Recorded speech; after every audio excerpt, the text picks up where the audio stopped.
श्री गणेशाय नमः। वक्रतुंड महाकाय सूर्यकोटि समप्रभ निर्विघ्नं कुरु मे देवं सर्वकार्येषु सर्वदा। अब हम गणेश जी का नाम लेकर शिव पुराण प्रारंभ करते हैं। ओम नमः शिवाय, ओम नमः शिवाय, ओम नमः शिवाय। भोले बाबा को, शंकर भगवान को कोटि कोटि प्रणाम। शिव पुराण में श्री रुद्र संहिता के द्वितीय खंड में पहला अध्याय प्रारंभ करते हैं। सती चरित्र। नारद जी ने पूछा, हे ब्रह्मा जी, आपके श्रीमुख से मंगलकारी एवं अमृतमयी शिव कथा सुनकर मुझ में उनके विषय में और अधिक जानने की लालसा उत्पन्न हुई है। अतः भगवान शिव के बारे में मुझे बताइए। विश्व की सृष्टि करने वाले हे ब्रह्मा जी, मैं सती के विषय में भी जानना चाहता हूँ। सदाशिव योगी होते हुए एक स्त्री के साथ विवाह करके गृहस्थ कैसे हो गए? उन्हें विवाह करने का विचार कैसे आया? जो पहले दक्ष की कन्या थी, फिर हिमालय की कन्या हुई, वे सती पार्वती किस प्रकार शंकर जी को प्राप्त हुई? पार्वती ने किस प्रकार घोर तपस्या की और कैसे उनका विवाह हुआ? कामदेव को भस्म कर देने वाले भगवान शिव के आधे शरीर में वे किस प्रकार स्थान पा सकी? उनका अर्धनारीश्वर रूप क्या है? हे प्रभु, आप ही मेरे इन प्रश्नों के उत्तर दे सकते हो। आप ही मेरे संशयों का निवारण कर सकते हैं। ब्रह्मा जी ने कहा, हे नारद, देवी सती और भगवान शिव का शुभ यश परम पावन, दिव्य और गोपनीय है। उनके रहस्य को वे ही समझते हैं। सर्वप्रथम तुम्हारी प्रार्थना पर मैं सती के चरित्र को बताता हूँ। पहले मेरे एक कन्या पैदा हुई, जिसे देखकर मैं काम से पीड़ित हो गया। तब रुद्र ने धर्म का स्मरण कराते हुए मुझे बहुत धिक्कारा। फिर वे अपने निवास कैलाश पर चले गए। उन्हें मैंने समझाने की कोशिश की, परंतु मेरे सभी प्रयत्न निष्फल हो गए। तब मैंने शिवजी की आराधना की।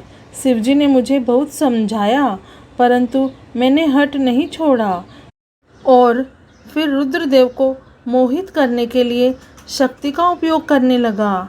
मेरे पुत्र दक्ष के यहाँ सती का जन्म हुआ। वह दक्ष सुता उमा नाम से उत्पन्न होकर कठिन तप करके रुद्र की स्त्री हुई।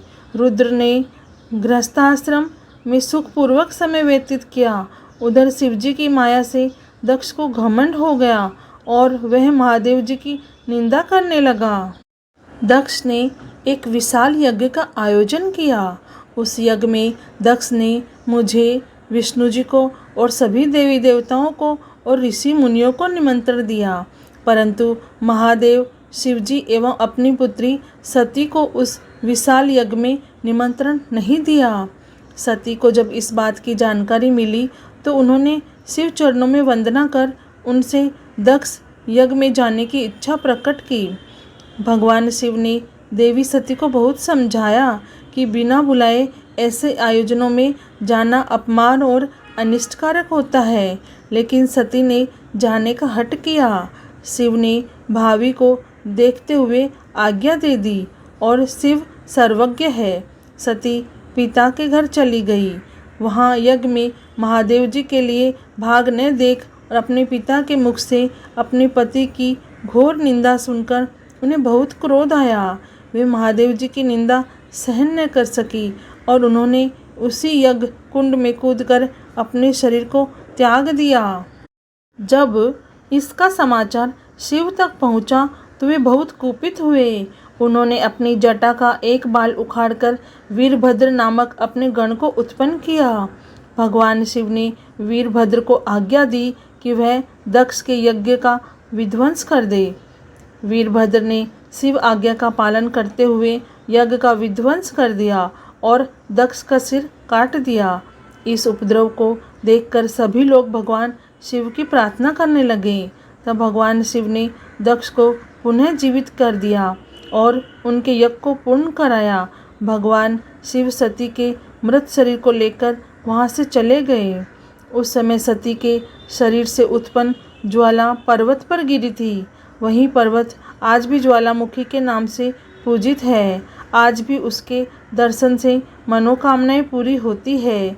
वही सती दूसरे जन्म में हिमाचल के घर पुत्री के रूप में प्रकट हुई, जिनका नाम पार्वती था। उन्होंने कठोर तप द्वारा पुनः महादेव जी को अपने पति रूप में प्राप्त कर लिया।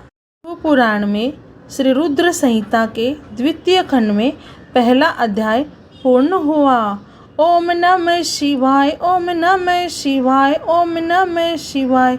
हे भोलेनाथ, हे शिव शंभु, हम सब पे सदा आपका आशीर्वाद बनाए रखना, हम पे हमेशा कृपा करना। जय भोलेनाथ।